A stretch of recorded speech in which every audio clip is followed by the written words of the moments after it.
할렐루야. 다시 한 번 더 주일 예배에 오신 여러분들을 환영하고요. 하나님께서 말씀을 통해 우리를 깨우치시고 또 인도하시기를 주님의 이름으로 축원합니다. 사랑하는 성도 여러분, 우리는 지난주 교회 설립 40주년을 맞았습니다. 그리고 또 오늘 감사의 일환으로 하나님께 영광 돌리고 또 주님 말씀을 듣는 동네교회 연합 집회가 있을 예정입니다. 나중에 오후 5시에 있는데 여러분 다 오실 거죠? 저 지난주 제가 광고했듯이 저 지기 싫습니다. 유경도교회, 은평교회 지기 싫습니다. 꼭 오십시오. 40년 광야를 지나서 약속의 땅에 이른 이스라엘 백성들처럼 40년 우여곡절을 지나온 우리 교회도 하나님의 그 약속의 복을 누리는 날이 펼쳐질 줄 믿습니다. 동시에 앞으로 40년을 어떻게 나가야 할 것인가를 우리가 고민해야 하는 그런 시점에 서 있습니다. 저는 그 고민에 한 자락을 바로 선교적 교회라고 말씀드리고 싶습니다. 여러분, 저 한번 따라 하시겠습니까? 선교적 교회. 선교적 교회. 아니, 목사님 또 무슨 프로그램 시작하려고 하나? 아니면 뭐 해외 선교에 돈 더 많이 쓰려고 하나 싶을 수도 있겠다 싶습니다. 하지만 선교적 교회는요, 교회 부흥을 만들어주는 프로그램이나 혹은 이제까지 교회가 다 잘못됐으니까 다 때려 부수고 새로운 교회를 만들자는 그런 운동, 무브먼트가 아닙니다. 선교적 교회는 교회 본질에 대한 재발견이고요. 교회가 왜 존재하는지를 다시 한 번 더 확인하는 과정입니다. 사실 교회는요, 처음 세워질 때부터 선교적이었습니다. 예수께서 오늘 말씀에 아버지께서 나를 보내신 것 같이 나도 너희를 보내노라 말씀하셨는데, 여기 보낸다 이 말이 미시오입니다. 미시오, M-I-S-S-I-O. 거기에 N만 붙이면 뭐가 됩니까? 미션, 선교가 됩니다. 예수님께서 미시오, 선교 보내가지고 세워진 공동체가 바로 교회입니다. 처음부터 교회는 선교적, 미셔널입니다. 따라서 여러분, 미셔널 처치, 선교적 교회는 하나님께서 원래 의도하신 교회의 모습, 그것을 되찾는 노력이라고 할 수 있습니다. 저는 앞으로 몇 주가 될지 모르지만은 이 교회의 본질, 선교적 교회로 향하는 여정을 여러분과 함께 시작을 해보려고 합니다. 우리 성도님들도 오늘까지 우리 교회를 사용하신 하나님이 이제는 우리를 더욱 선교적 교회로 세우셔서 사명을 감당케 하실 것이다, 이렇게 믿는 마음을 가지고 또 기대하는 마음으로 저와 함께 선교적 교회를 살피며 체질을 변화해 갈 수 있기를 주님의 이름으로 간절히 바랍니다. 여러분, 한번 질문 드리겠습니다. 선교 하면 여러분 속에 뭐가 먼저 떠오르십니까?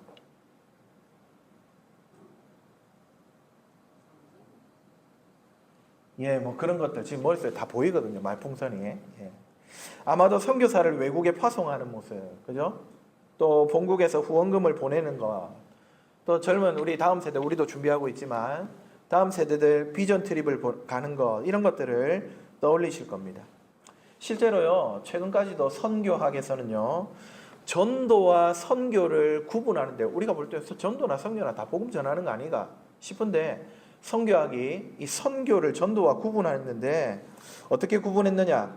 지리적으로, 그러니까 이 땅이 아닌 외국에, 또 신학적으로 언젠가 복음을 한번 들어본 적이 아예 없는 생짜배기 사람들에게, 또 문화적으로 언어가 다르고 생활 문화가 다른 사람들에게 전하는 것, 이것이 선교라고 최근까지도 선교학이 정의하고 있었습니다.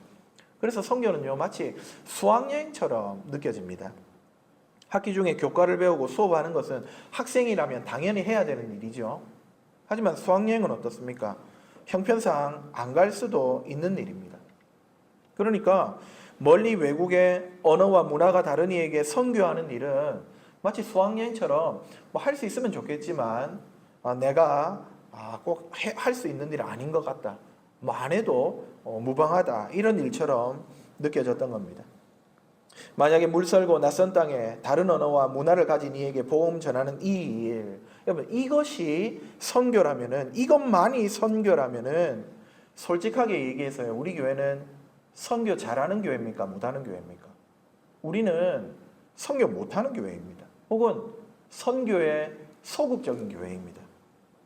대위임령에 불순종하고 선교 사명을 등한히 하는 교회라고 평가를 받기 십상입니다. 아니 솔직하게 우리 형편을 한번 생각해 보십시오.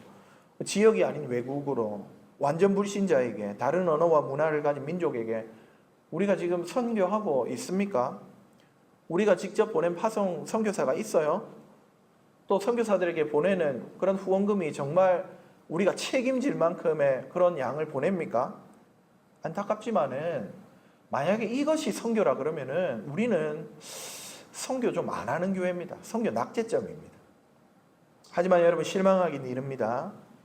우리가 이제껏 선교라고 생각한 것들이 과연 이게 성경적인 선교가 맞는가 하는 의심이 여러분 몇십 년 전부터 일어나기 시작했습니다. 여기서 우리는 레슬리 뉴비긴이라고 하는 선교사의 이야기를 귀를 기울일 필요가 있습니다. 제가 지난 수요 기도회 때도 한번 소개한 적이 있는데요. 이 레슬리 뉴비긴은요, 수십 년간 인도에서 선교 사역을 했던 베테랑 선교사였습니다. 자기를 파송한 영국으로 한 30여 년 선교한 후에 돌아왔습니다. 근데 돌아온 이 선교사가 깜짝 놀랐습니다. 왜냐하면 자기를 선교사로 파송한 영국이 자기가 선교했던 인도보다 더 시급한 선교지로 변해 있었다는 사실입니다. 뉴비기는 너무 당황스럽고 놀래가지고 아니 이 선교가 지금 난 선교하고 왔는데 선교를 한다고 했던 나라가 이 교회가 더 엉망이 되어 있으니까 이 선교가 이게 맞나? 뭐가 잘못된 거지? 성경을 연구하기 시작했습니다. 그러면서 성경을 면밀히 다시 살피면서 깨달았는데요. 이것입니다. 선교란 단순히 우리가 멀리 가서 복음 전하는 것이 아니라 하나님께서 하고 계시는 그 사역, 여러분 사역이라는 말, 사명이라는 말, 이거 영어로 바꾸면 미션이죠. 선교죠. 사명, 미션, 선교 같은 말입니다. 그러니까 하나님이 하고 계시는 미션, 하나님이 하고 계시는 사역, 하나님이 하고 계시는 과업, 거기에 참여하는 것이 선교구나.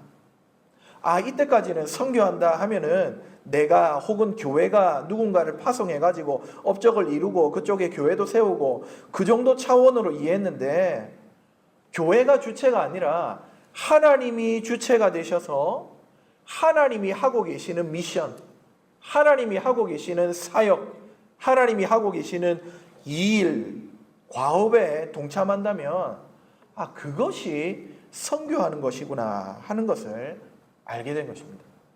그러면 하나님이 하고 계시는 미션, 하나님이 하시는 일은 무엇일까요?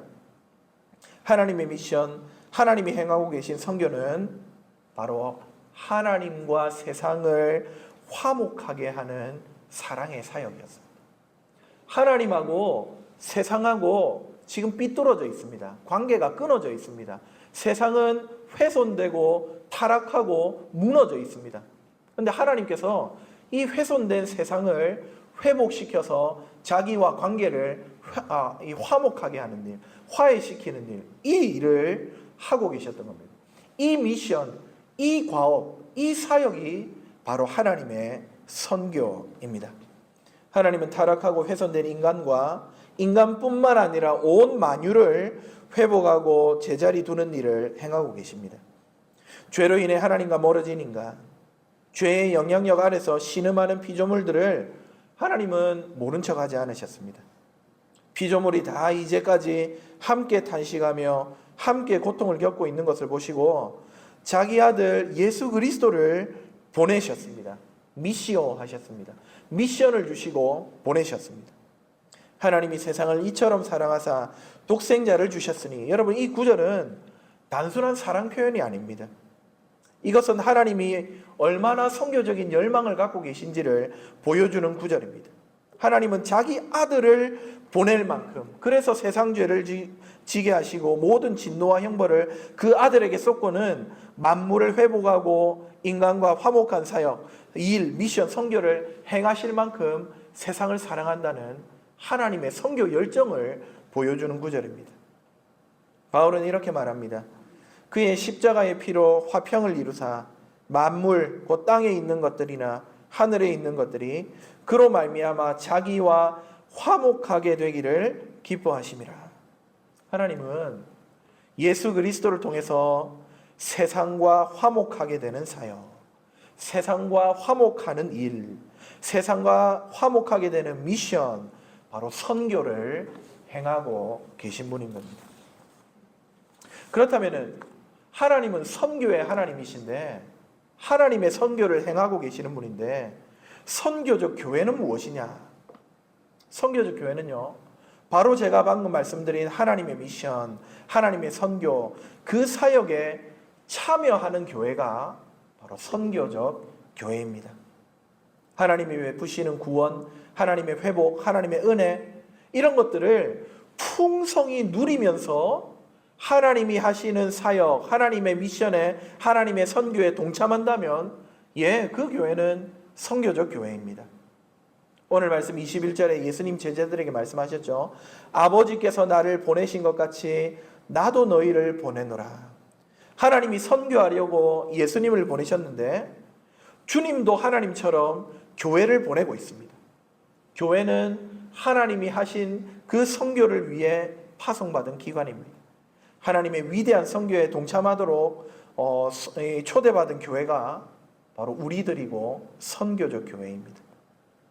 자, 그런데 여러분, 그러면 하나님이 하시는 과업, 하나님이 하시는 일, 세상을 화목하게 하는 일, 세상과 하나님이 평화하게 하는 일, 그 일에 교회가 참여한다고 했는데, 여러분, 선교적 교회가 하나님의 선교에 참여한다, 이 말은 무엇을 많이 행해야 한다는 뜻이 결코 아닙니다. 설교할 때 외국에도 보내고 학교도 짓고 병원도 세우고, 여러분 그래야지 우리가 이건 선교 잘하는 교회다, 선교하는 교회다, 선교적 교회다 생각해 왔지 않습니까? 하지만 여러분, 진정한 선교적 교회의 본질은 무엇을 많이 행하느냐, 그것이 아닙니다. 어떻게 존재하느냐, 여기에서부터 선교적 교회는 시작합니다. 예를 들어서요, 저희 아내가 카페 일을 하지 않습니까? 카페에서 일을 하는데 손님이 이 메뉴 맛있어요 물어봤을 때 아내가 나는 그 맛은 모르는데 먹으려면 먹어보세요 하면 어떻게 되겠습니까? 장사가 되겠습니까? 그 음료를 먹겠습니까? 그 카페 다시 오겠습니까? 당장 나가버리겠죠. 뭐 이런 데가 나이 나오고 막 배민에 벌점 테러하고 인스타에 나쁘다고 올리고 막 난리가 나겠죠. 마찬가지로 여러분, 선교적 교회도 우리가 뭘 많이 행하고 이런 게 중요한 게 아니라 하나님이 세상을 구원하시는, 만물을 회복하시는 그 사랑, 그 하나님의 선교를 우리가 충만히 누리고 맛을 보아야지 거기서부터 하나님이 얼마나 좋은 분인지를 압니까? 하나님이 베푸시는 은혜가 얼마나 큰지를 압니까? 여러분, 사람들에게 설명하고 전하는 선교적 과업을 수행할 수가 있는 것입니다. 하나님의 나라, 하나님의 생명, 하나님이 주시는 구원, 그로 말미암아 주어지는 평안과 기쁨을 먼저 맛을 보아야지 선교적 교회로 서갈 수가 있는 것이죠. 오늘 본문을 한번 살펴보십시오. 부활하신 지 얼마 되지 않은 주일 저녁에, 주일입니다. 오늘과 같은 일요일입니다. 제자들 뭐하고 있습니까? 유대인들을 두려워하여 모인 곳의 문들을 닫았다. 여러분, 여기 문이 하나가 아니죠. 문들입니다. 복수입니다.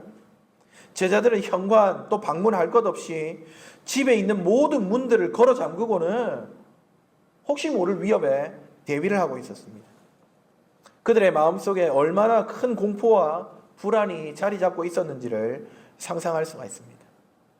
오늘 우리 사회에도 많은 사람들이 이런 불안과 두려움 속에 살아가고 있지 않습니까? 코로나19 팬데믹, 물론 지금은 좀 지나갔지만 또 이후에 따라붙는 이 경제적 불황, 또 기후변화, 수많은 위협 앞에서 사람들은 마치 문들을 걸어 잠근 제자들처럼 두려워하며 무서워하며 위협 가운데 살아갑니다. 그런데 바로 그런 제자들에게 부활하신 주님이 나타나신 겁니다. 그 부활체 신비한 몸을 가지고 문을 열지도 않았는데 문 안으로 들어와 제자들과 대면하십니다. 그리고는 첫마디로 하신 말씀이 너희에게 평강이 있을지어다. 평강이 있을지어다. 여러분 잘 아는 히브리어입니다. 무엇입니까? 두 글자입니다. 샬롬 하셨습니다. 우리 말은 길게 너희에게 평강이 있을 샬롬 한마디. 여러분 벌벌 떨고 있는 제자들에게 우리 주님은요, 너희들 당장 나가서 내가 주는 과업을 행해야지, 그렇게 안 하셨습니다. 샬롬을 주고 계십니다. 그렇습니다. 주님은 세상의 모든 위협과 악으로부터 자기 제자들을 먼저 보호하시고 그 마음에 평강을 누리도록 은혜를 베풀고 계십니다. 문 걸어 잠그고 꼭꼭 숨어있던 제자들에게 주님은 그 어떤 위협도 삼킬 수 없는 진정한 평안을 주신 것입니다. 동시에 이 평안은요, 용서의 은혜였습니다. 여러분 한번 생각해 보십시오. 제자들이 어떤 사람들입니까? 그들 예수님 잡힐 때 하나같이 도망간 사람들입니다. 베드로는 3번이나 예수님을 모른다고 했습니다. 그리고 저주했습니다. 전부 배신자들입니다. 여러분 그런 배신자들이 모여있는 자리에 예수님 나타나셨잖아요. 제자들 무엇을 느꼈을까요? 수치심을 느끼지 않았을까요? 부끄러움을 느끼지 않았을까요? 죄스럽지 않았을까요? 그런데 이런 상황에서 우리 예수님은 별말 없이 그저 샬롬 한마디 하십니다. 만약 우리 같았으면 어떻게 했겠습니까? 네가 어떻게 나한테 그렇게 행할 수 있냐? 내가 네한테 3년을 같이 동고동락하면서 먹이고 재우고 입히고 이래서 머리 검은 것들은 거두면 안 되고 다 나오지 않겠습니까? 그런데 예수님은 그렇게 안 하십니다. 묻지도 따지지도 않습니다. 그저 평강이 있을지어다 말씀하십니다. 무엇이겠습니까? 용서의 은혜입니다. 용납의 은혜입니다. 샬롬을 주셨습니다. 그리고는 예수님 무엇 하십니까? 손과 옆구리를 착 보여주시니까, 십자가에 못 박히신 흔적을 보여주시니까 제자들이 보고는 20절에 뭐라고 하죠? 기뻐하더라. 여러분 제자들은, 주님과 함께하는 이 제자들은 부끄러워하거나 죄책감에 시달리지 않았습니다. 주님을 바라보고 주님이 주시는 기쁨을 회복하며 누리고 있었습니다. 여러분 지금 우리 주님은요, 다른 일 하시는 게 아니라 바로 이 제자들을 선교하고 계십니다. 부활하신 주님은 두려움과 위협에 벌벌 떨고 있는 이 제자들에게 샬롬을 주시고 그 부끄럽고 죄스러운 심령에 용서의 은혜를 베푸십니다. 그리고 주님의 십자가 흔적을 바라보면서 기뻐하도록 이끄십니다. 여러분 이게 바로 주님의 선교입니다. 죽음을 두려워하며 벌벌 떠는 자들을 회복시키시고 화목하게 하시는 것, 샬롬을 주시는 것, 선교하고 계십니다. 이렇듯 주님은 선교를 이 선교를 먼저 행하시고 그 선교의 결과로 평강과 기쁨을 제자들이 누리게 하신 다음에 뭐라고 말씀하십니까? 21절 아버지께서 나를 보내신 것 같이 나도 너희를 보내노라. 예수님은 평강과 기쁨을 먼저 누린 자들을 세상으로 파송하십니다. 바로 이 순간 제자들도 선교적 사명을 받은 교회가 되었습니다. 주님이 주시는 평강과 주님의 선교로 말미암아 그들에게 평강과 기쁨이 넘칠 때 그들은 사명을 받고 보냄을 받은 선교적 교회로 서게 된 것입니다. 사랑하는 여러분, 우리 주님으로부터 평강과 기쁨을 받아 누린 제자들이 선교적 교회가 되어 파송을 받고 있습니다. 이게 바로 선교적 교회의 모습입니다. 우리 교회가 선교적 교회가 되는 길도 마찬가지입니다. 우리가 주님이 주시는 평강과 기쁨을 먼저 경험할 때에, 그 안에서 살아갈 때에 우리는 선교적 교회가 될 수 있습니다. 우리가 선교적 교회로 선다는 것은 어떤 대단한 미션을 수행해내는 것이 아닙니다. 아프리카 부족 전체를 회심시키고 거기에 교회당을 수십 개를 세우고, 여러분 이것이 먼저가 아닙니다. 이건 나중에도 할 수 있는 일입니다. 선교적 교회의 우선적인 과업이 아닙니다. 그런 과업들 이전에 주님의 평강과 기쁨을 누리는 그런 존재로서 서는 것이 먼저입니다. 여러분 그래야지 우리 일상에서 만나는 모든 자들에게 우리 하나님의 평강과 위로와 기쁨을 나누어 줄 수 있는 것 아니겠습니까? 직장에서 어려움을 겪는 동료에게 위로의 말을 건네는 것, 이웃과의 갈등 속에서 먼저 화해의 손길을 내미는 것, 사회적인 약자들을 위해 봉사하는 것, 여러분 이런 것들은 모두 우리가 먼저 주님의 선교로 말미암아 평강과 기쁨을 누릴 때라야 흘려보낼 수가 있는 것들입니다. 따라서 성교적 교회로 발돋움하기 위해서는요, 무엇보다 먼저 부활하신 주님이 주시는 평강과 기쁨을 넘치도록 누려야 할 것입니다. 과업 이전에 존재가 중요합니다. 예수님 때문에 하나님과 화목하게 된, 여러분 이게 선교잖아요. 하나님이 하고 있는 선교잖아요. 하나님과 화목하게 만들려고 예수님 보내는 것, 이게 하나님의 선교잖아요. 이런 하나님의 선교의 은택을 입은 자답게 샬롬과 기쁨을 누리면서부터 선교적 교회는 시작합니다.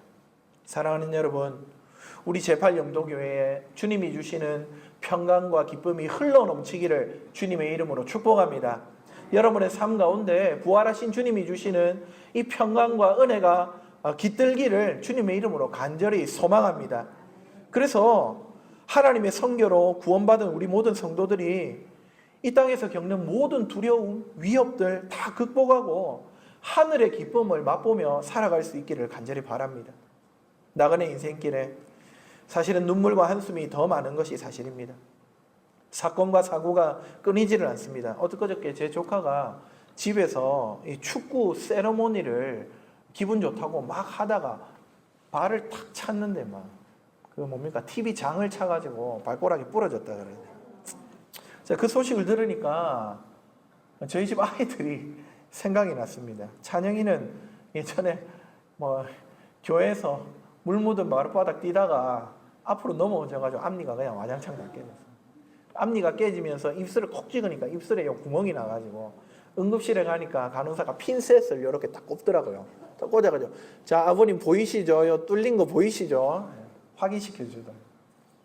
그것뿐만 아니었습니다. 수업 중에 호출 받아서 가보니까 체육 시간에 무리를 해가지고 척추에 금이 가가지고, 1번이 좀 그래도 어떻게 이제 좀 크고 나니까 좀 잦아들었거든요. 2번이 질 수 없다고 그냥. 지금 발 기부스하고 있는 거 혹시 아십니까? 발가락 그거 똑같은 거 3번째 불렀습니다. 바람 잘 날이 없습니다. 근데 여러분 그래도 이 정도는 애교죠. 병원 가면 나을 수 있잖아요. 폭력과 가난과 질병과 실패의 풍파들, 여러분 그것들은 우리 살결을 애고 마음을 짓누릅니다. 삶이 버겁습니다. 그러나 사랑하는 여러분, 우리 주님 바라볼 때, 부활하신 주님을 바라볼 때 진정한 샬롬과 기쁨이 우리 안에 임함을 믿으시기 바랍니다.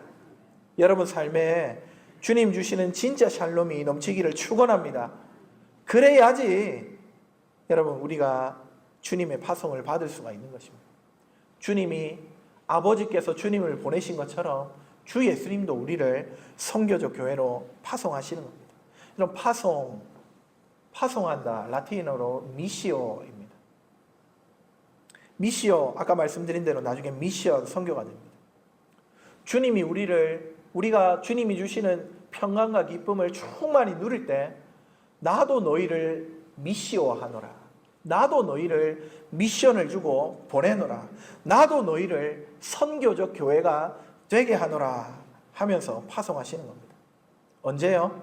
주님이 우리를 선교하셔서 주시는 평강과 기쁨을 우리가 충만히 누릴 때에 선교적 교회로 파송받을 수가 있는 것입니다. 말씀을 맺겠습니다. 사랑하는 성도 여러분, 부활하신 예수님이 주시는 평강과 기쁨을 사모하며 누리는 우리 모두가 되기를 주님의 이름으로 축원합니다. 우리 교회가 선교적 교회로서는 첫걸음 다른 게 아닙니다. 부활하신 주님을 의지하고 신뢰하는 것에서부터 시작됨을 믿으시기 바랍니다.